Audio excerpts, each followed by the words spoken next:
I think the advantage of coming into the network is to learn from what we already know. We already know some areas. To also learn from other organisations that are on the same journey as yourselves.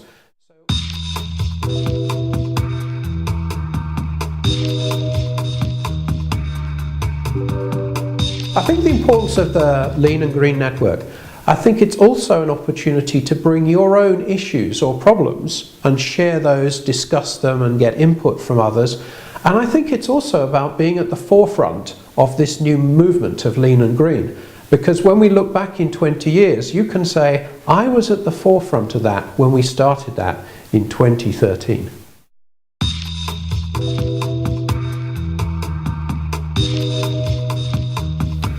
I think Denmark is probably, I don't know, the best, or certainly one of the best countries to do this in.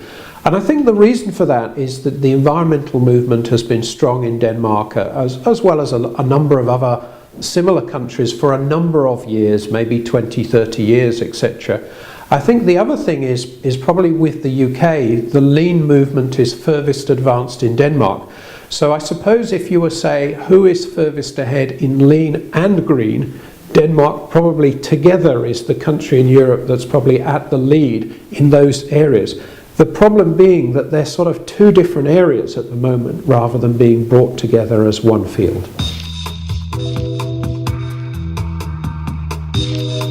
Well, we foresee in the network to have a number of meetings spread out a couple of months between each meeting.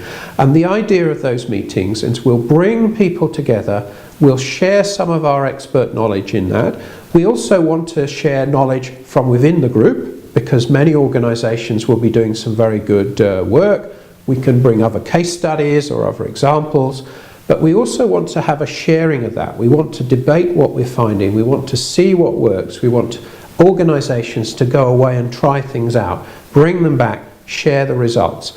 So in terms of some of the support, we can do some coaching during those sessions. And what we found running similar networks is often you get a lot of spin-out activity, and some companies say, well, we want to do more detailed training in one area, or some more detailed one-to-one help, or something like that. So at the moment, this is like a trial laboratory. It's to get something going. It's to get some interest going. It's to get organisations that are like-minded together. And who knows where we'll get to.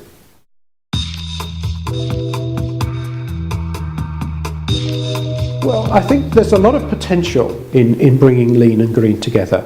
I think in terms of what you as your organisation tangibly can achieve, very much depends on where you are, how advanced you are on the journey. And one of the things we want to explore is the maturity of the organisation. So we think we'll have some members that will probably be quite mature in lean or green, and probably not on the other one. We might have some organisations that are actually already starting to embrace lean and green together. And there certainly are a few of those organisations in Denmark.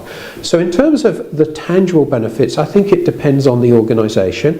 What we've certainly found is organisations going down a lean and green route certainly can gain some very significant financial benefits, as well as some of the more classic environmental benefits of reducing landfill or carbon dioxide equivalent reduction, water usage and so forth.